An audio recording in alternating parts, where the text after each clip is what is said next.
Hello, welcome to the Loop and Bar podcast. My name's Kate and I'm coming to you from North Wales in the UK. It's been a few months since my last podcast episode and I don't know where to look again. Do I look at the green light? Not sure. Recording on my iPad and I have literally just pressed record and nobody's in the house. Martha's gone out with her dad to have a ride on the tractor. So he's got the afternoon off, it's Friday. And so I've hurried around grabbing a few things to show you and I'm just going to record a really quick episode, hopefully if nobody comes home. I can't record when there's somebody in the house. I attempted to do an episode a few days ago with Martha. And following on from our previous success of the previous episode, but it went tits up, let's just say. Can I say that? Yeah, I can say that. She's not here. I might put some excerpts, whatever the word is, in at the end if I can work out how to do that. We got through about 10 minutes of it, or not, maybe 5 minutes, and then she just went all 3.5-year-old and we had to abandon it. So anyway, there's nobody in the house for the next at least half an hour, so I'm going to have a go at showing you a few things. We're still living with Avion's parents, but hopefully not for long. Not that it's not lovely, because they are absolutely lovely, but it's hard living in someone else's house. And we are in the process of buying a house just down the road, so in the next village, and so that's very exciting. Could be another few months yet though, because it's quite a long process, but that's very exciting and something lovely to look forward to for the spring. So possibly by the time I do another episode after this, hopefully I might be recording it in the new house, all being well. Before anybody asks, I did not knit this. It is not a hand knit, it is a shop bought jumper. And I love it, and I may want to just have a go at making something very similar at some point, but I didn't knit it, so I think someone might, if I don't just say that now, possibly someone might say, what was the pattern for your jumper that you're wearing? TK Maxx. So, in readiness for moving into our house, our home, finally, I've decided to make Martha a blanket because she will finally have her own bedroom again. She's actually sharing a bedroom with us at the moment. And so I'll show you that first, I think. I'm just diving in. Oh, I will just say there's no progress on the ranunculus that I showed in the last episode. Not that I don't love the project, but I got so sidetracked with other things over Christmas. Things that I wanted to knit for gifts, which I can't even show you because I've given them away, except for one thing which is down here, and I will show you that. So I knit a hat, and I knit a cardigan, and I knit 2 little mice, and none of those things are here, and I didn't even take photographs, so I don't even know why I'm talking about them. But just to say that means that I didn't do any work on my ranunculus, except for maybe a few inches on the sleeve. No point showing you it, so hopefully by the next episode I'll have finished it, and hopefully I'll be wearing it. It is sat by my side, but there's something else with it in the basket. Right, okay, I'm going to get stuck in and show you the start of the crochet blanket. Oh, no. First of all, I'm going to show you something I crocheted ages ago, back in Devon. Sorry, I'm switching around a bit before I've even started. But I think I'll show you these first, because it's how I started my previously abandoned episode. And just to remain consistent, I'll show you these. So this is a free pattern from off Ravelry that I found. I think I just Googled or Pinterested, did a search on Pinterest for crocheted cakes. Martha loves playing in her toy kitchen. She's got like a little IKEA toy kitchen, and she's got some wooden food and plastic food, and she's got all of the utensils out of our kitchen, anything that's not sharp, and in various pots and little pans and things like that. But I wanted to make her some food as well, because some of the food that you can crochet and knit are just so adorable. So I looked up cake patterns and I found the pattern for these. if I just put them closely to the camera. So I made 3 slices, of course, you can make many as you like. I wanted to do 6 and do a full cake, but I ended up doing 3 different colours because I just thought all the colours were adorable as well. So chocolate one. So as you can see, it's a kind of crochet triangle with a sort of rounded top and little separate crochet flowers on. And I can't remember if it's crocheted all in one or if you crochet the bottom and then stitch it on. That's probably what you do. And then there's some little, well, I think that's supposed to be icing. And I suppose if you did 6 pieces, you could then obviously make the full cake. Whoops. But I just did three separate pieces in 3 different colours. That you can see they've been played with because there is some pen or raspberry juice or something on that one. So excuse the stain. I'm not apologising for it actually because it shows that they've been well played with. And these were just made with various yarns out of my stash, and I think they're all fingering weight yarns, or possibly that's a lace weight held double, but I think the crochet pattern is for fingering weight yarn, possibly. I guess you could do them any size really. It's the kind of pattern that, as long as you get your gauge right, if you don't mind what size the actual cake pieces come out, you can make them miniature or quite large. And the pattern is, I love those so much and I do want to make more. I've written it down. It's called Cake Tawashi by Pierrot, and I think there was a name as well with the or is it by Pierrot Yarns? But it's called Cake Tawashi. I will try to put that here for you. And it is on Ravelry, so if you either Google that or if you go onto Ravelry, you will see a picture that looks, I think it's this colour anyway, so that's pretty much what it'll look like in the picture on a little plate. And I've got it on my Ravelry as well, with the link to the pattern, so you can look me up on Ravelry. I think I'm just Loop and Bar on Ravelry. I'll link it down there in the notes. It's just so long since I've podcasted, I'm so rusty. I can't remember all the right things to say anymore about podcasting, where to find me. I'm not very active on Ravelry. I'm trying to be very good and put photos of the things that I'm knitting on at the moment, but I haven't been active in the group at all. I'm afraid I've completely abandoned the group actually. It's still there, but I found having a child just took all my attention away from literally everything, and so I didn't want to close the group in case people still wanted to go in there and interact. I'm not sure whether to close the Ravelry group or not, but I don't think I'll be running things actively in there, but I'm just recording my projects if I can get the chance to do so on my Ravelry project pages at the moment, so they are definitely on there anyway. So that's my Cake Tawashi by Pierrot. I've borrowed Martha's mug.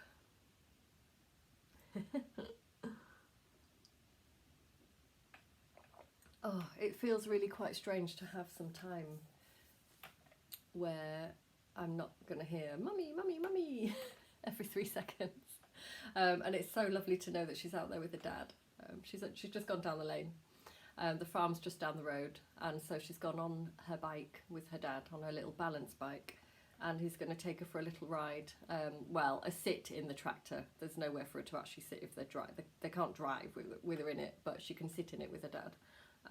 So they're going to have a little sit in the tractor and a ride around the farm on a bike, and I think she'll have fun, hopefully. So feels a little bit strange actually. I feel like I've lost a limb slightly, but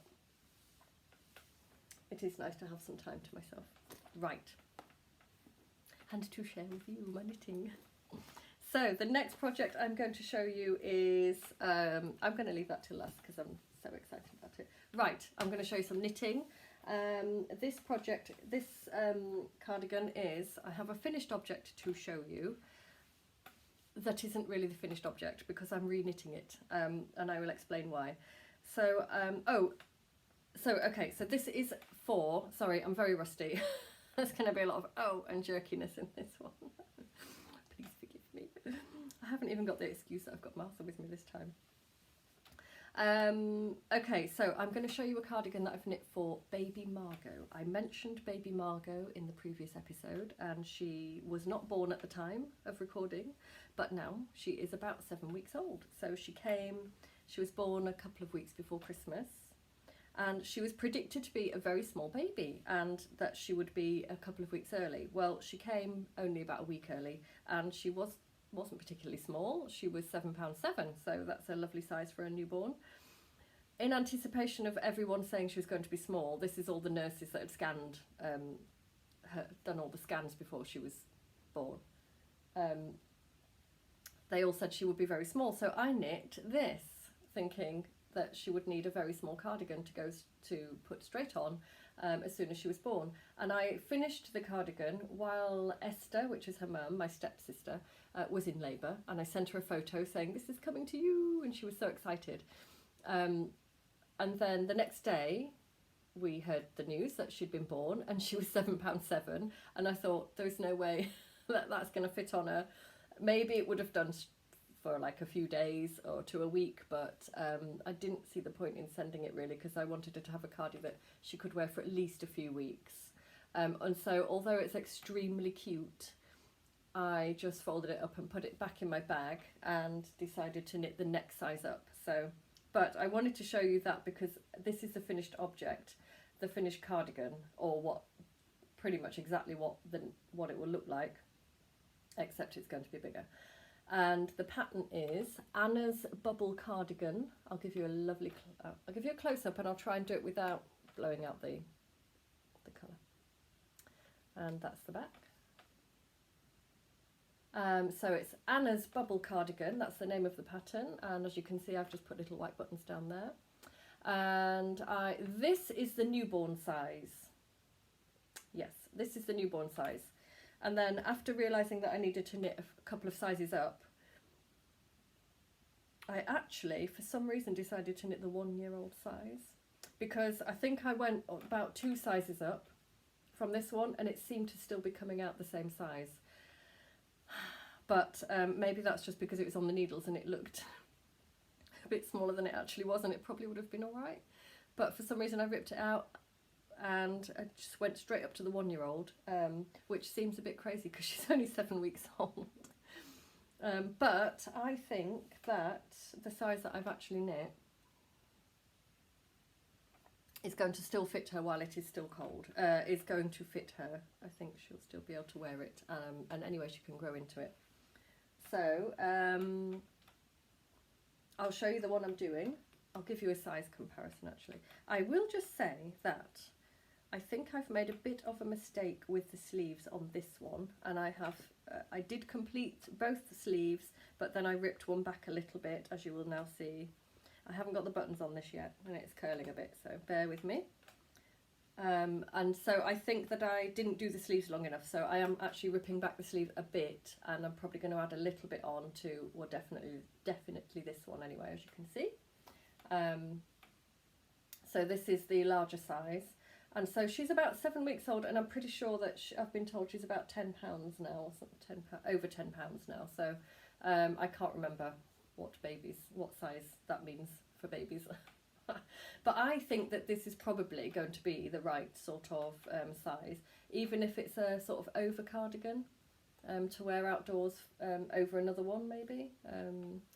But I've got the feeling, I think she's quite, I think she really loves her milk, and I think she's a chunky little baby, so in the lovely chunky baby way.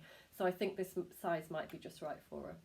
So basically it's exactly the same as I've just shown you, but obviously it's curling a bit. I will probably put white buttons the same as this because I really like the contrast, if I can find 5 white buttons. And then it will be finished and I can finally send it in the post, or even I possibly may be visiting in the next couple of weeks, so I might take it down with me. I've got some modifications to talk about actually to the pattern. I shall just have a sip. I've completely forgotten what the yarn is as well. I know I've only used, for this one, for the larger size, so this is the 1 year size, I've only used one ball of yarn with a little bit left over. So you can do this with one ball of, or I don't actually know what the yardage of the ball is, so that could be useless telling you that. One ball of yarn. It'll be a 500 gram yarn probably. No, 100 gram. No, don't know. No, scratch that. Don't know how big the yarn. It was about that big. If I can find the ball band, I will put it here. If nothing appears here, then I can't find the ball band, and I apologise. But it's a DK weight, definitely a DK weight yarn, and it is washable, machine washable. In the pattern, I'm going to show you the smaller one because it's not curling, so it's easier for you to see what I'm talking about. In the pattern, you knit the cardigan backwards and forwards. I've knit on a circular, and holding the stitches for the sleeves, and then pick up the sleeves and knit down. So what you do though is you knit the cardigan backwards and forwards, omitting, you don't knit the button band on it in the pattern. You then will pick up stitches sideways this way and then knit the button band outwards. So if you look at the pattern picture, the button band has garter but going that way. I tried that and I couldn't get mine to look neat. My button band was waving, even when I went down a needle size and I put less stitches on than the pattern said, and I still couldn't get it to look neat. And along where just along the front where you've got sort of the edge of the bubbles as well, I'm just not actually that skilled at picking up stitches neatly at all. It's not something I enjoy doing, and I can't really do it very neatly. So after a couple of abandoned attempts at that, I decided to add on to rip the whole thing back, start again, and then to the initial cast on, whatever size you decide to knit. This is what I did. Added on a total of 8 stitches onto the initial cast on, so 4 for each side for the button bands. So that's 4 for there and 4 for there.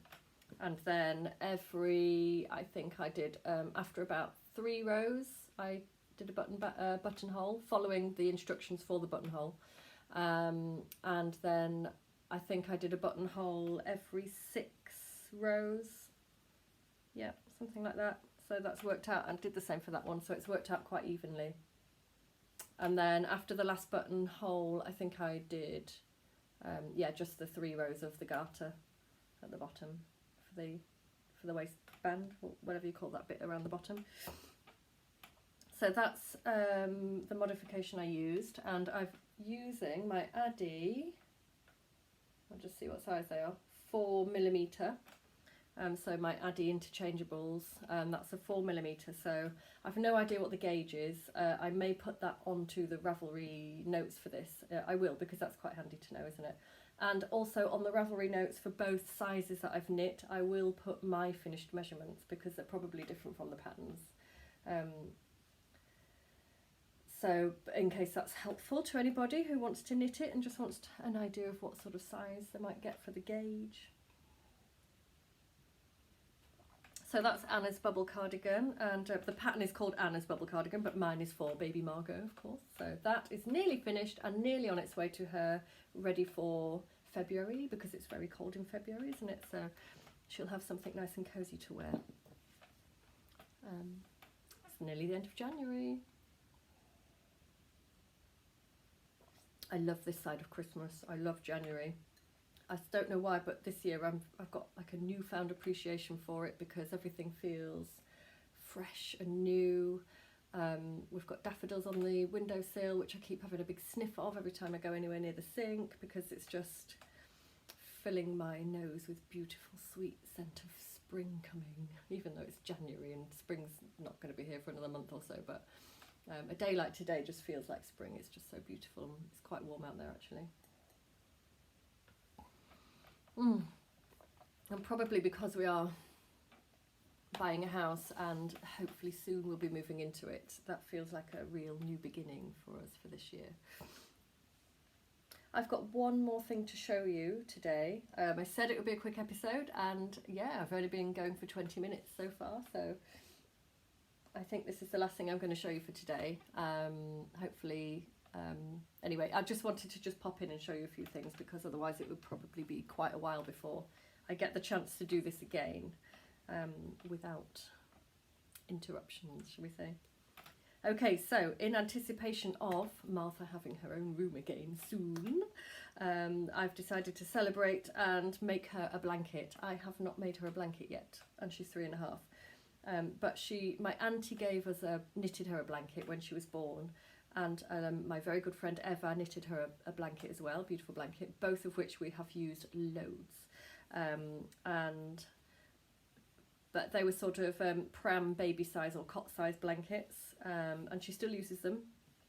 But I'm crocheting her a kind of full bed size blanket, so I'm going to do it sort of junior or single bed sized, so quite generous, so that I can kind of just tuck it all around her and snuggle her in with the blanket, and then yeah, that would just be lovely for her own bedroom, just as a little celebration. The pattern that I'm using is called the Summer Palace Crochet Wrap. So the pattern that I found, and I just went on Pinterest for granny squares just to get some inspiration really. I wasn't even going to buy a pattern, but I found this beautiful pattern on through Pinterest, but it's on Etsy. And I just had to get it, and the pattern is for a wrap, but basically it's the pattern is for sort of the granny squares, and then obviously if you want to do the wrap or make it into a blanket, then the instructions for joining it are all included. That's all part of the pattern. So it is the Summer Palace Crochet Wrap by Jane Crowfoot, available to purchase on Etsy. I will link it through my Ravelry. It's not on there yet, but it will be on. I will put it on my Ravelry pages, hopefully over the next couple of days. So perhaps by the time you've seen this podcast, maybe I'll have done it. But you can just Google it. I don't know if I'll be able to put a picture of the actual pattern picture in here. I'm not sure if I've got the technology. I might be able to do that actually if I do a screenshot and then insert it as a picture. I shall attempt to show you the actual pattern picture of the Summer Palace Crochet Wrap here.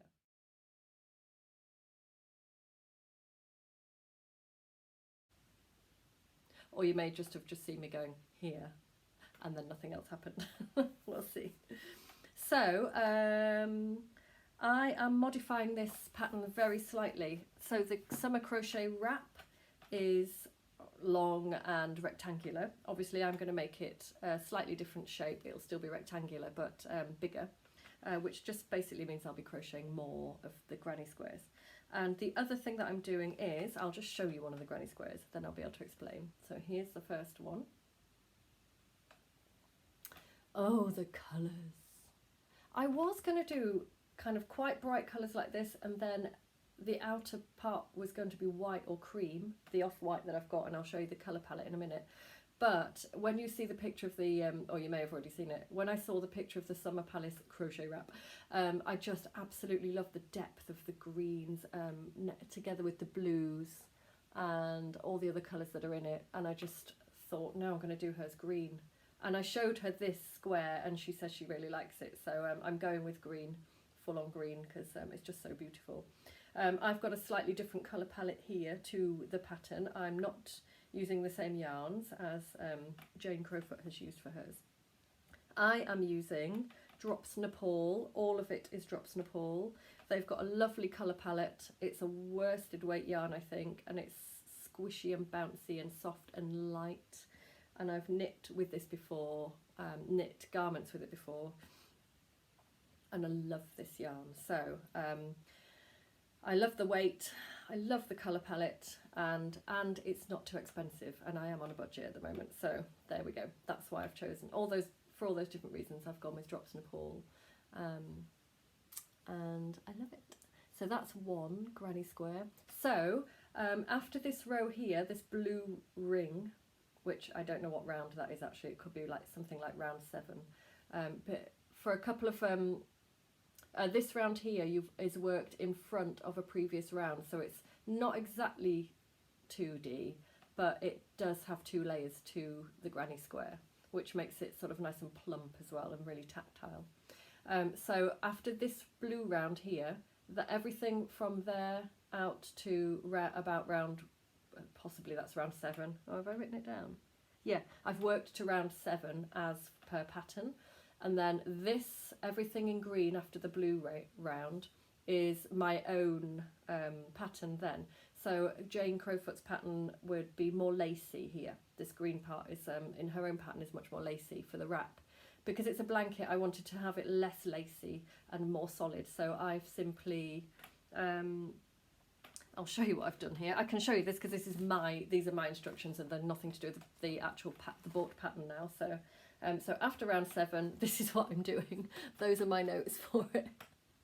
And crikey, it's been a few weeks since I actually crocheted that round. So whether I'm going to be able to understand that, I've got no idea. I think what I've done is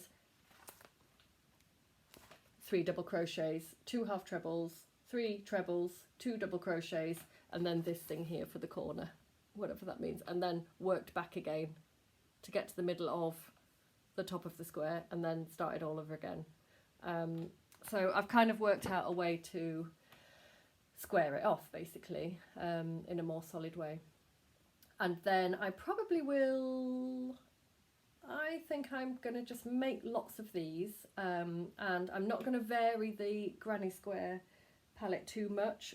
The colours are all going to be the same, but possibly slightly different combinations. So as you can see, I've started the next one. I've only done this so far, and I've just switched the colours around a little bit, basically.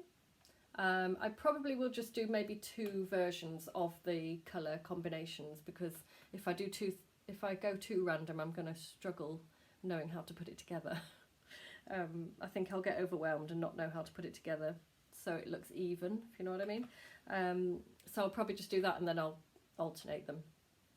And it won't look too patchworky because they're so similar, but you will see some difference. And I think that's what Jane Crowfoot has done in her wrap as well. I think she's done 2, she's used the same colour palette for everything, but I think she's mixed up the colours in terms of used different colours for different rounds across 2 combinations, if that makes any sense, and then alternated them. I think that's, looking at the pattern, that's what she's done. So that's what I've got so far. So check out the ends I've got to weave in. That's the only thing about this pattern. I absolutely love the pattern. It's quite, the instructions are very detailed and very clear. You have got to concentrate. You've got to have peace and quiet and no interruptions. And the amount of times that I did this round this morning while waiting outside Martha's school in the car was ridiculous, because I kept forgetting to do a chain 3, or I was going into the wrong chain space for that, just simply because I wasn't really concentrating. So you do have to just sit calmly and concentrate when you're doing this pattern, but that's the nice thing about it. It's quite meditative, actually. And I think when you look at the instructions initially, you think, oh my gosh, that looks really complicated, but it's not. And once I just had to Google to remind myself what the different stitches were. So you've got stitches such as double crochets, trebles, double trebles, 4 double treble together, that kind of thing. But there are a couple of fantastic websites. One of them is the Cherry Heart crochet blog, and she's got an excellent stitch directory, and I will link that below. I'll link to her website, and if you go onto her website and then find this in her menu, find the stitch directory, that is all you will need to do these, if you're not sure how to do the stitches. And I can't remember if this pattern has links. I think this pattern does have links itself, tutorials to how to do some of the stitches. I could be wrong on that, but I just googled in YouTube. Is that? I just did a search in YouTube just for a little demo as well. So it's easy to find demonstrations on YouTube how to do some of these stitches as well if you're not really sure. And then I found that once I've done them once, you just learn that, you just know it then. So I don't have to keep looking it up. I've learnt it quite quickly because it's very repetitive, so you get a chance to learn the stitch quite well by doing it over and over. This is my colour palette. So I bought, initially I bought about 3 of those because I thought that was going to be the main colour. And when I did my initial yarn order, this is all of it.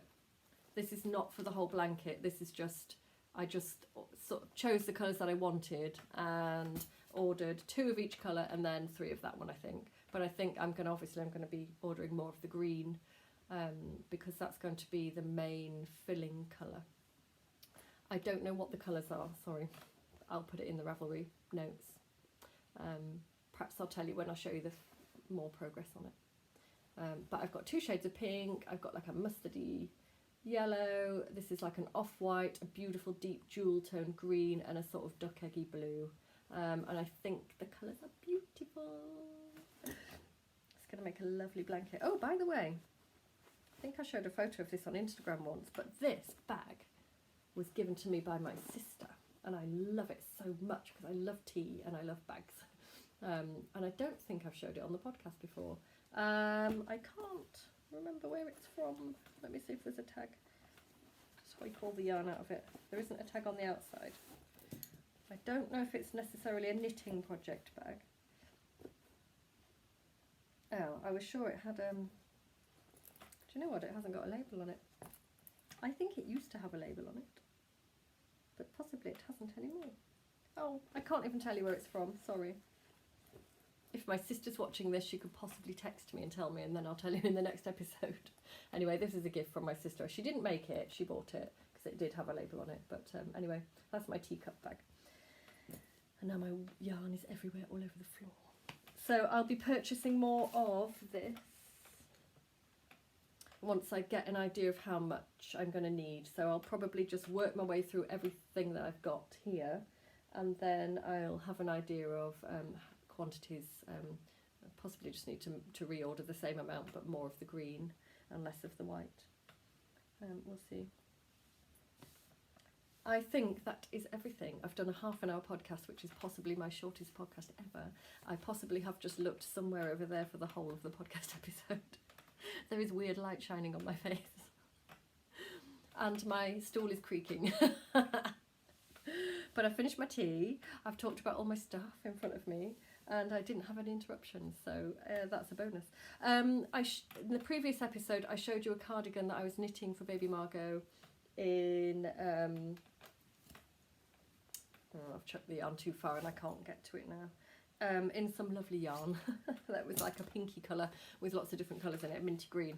Unfortunately, I finished it and I gave it to baby Margot's mummy before Margot was born, and but I didn't take any sort of photograph of it. I don't know why. Because it was before Christmas and I was rushing to get it finished, among other things, I think. So if I can manage to get a photograph of her wearing it, I will, if her mummy doesn't mind me sharing that. If not, I'll just see if I can get a photograph of it, of the cardigan. So sorry about that, because I should have maybe just taken a photo so I could have gone, here it is, but I didn't. And I didn't take a photo of the hat that I knit for my sister over Christmas. It was her Christmas present, but she really liked it, and it was the Treehouse Hat by Melody Hoffman. I've knit it before. This time I knit it in Drops Nepal in a grey colour, and it came out really nicely, and she loves it and she's been wearing it.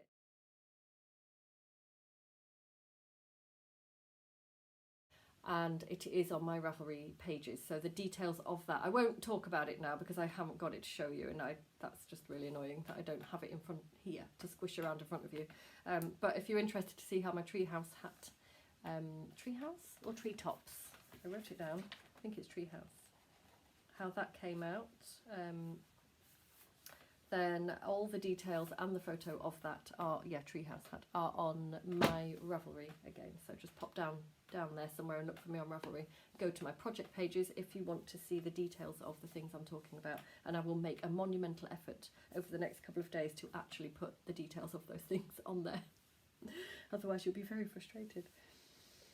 Oh, I did forget to say that I think this is a worsted weight yarn. I'll just tell you before I go, because you might want to know what size needle I'm using. So the Drops Nepal, that's the Drops Nepal label. It is, I believe, a worsted weight yarn. And they recommend a 5mm needle or hook, and I am using a 5mm hook, and this is a clover hook and I really love it. So that's the particular crochet hook that I'm using for that project, and it's a very nice hook to use actually. I like the flat handle.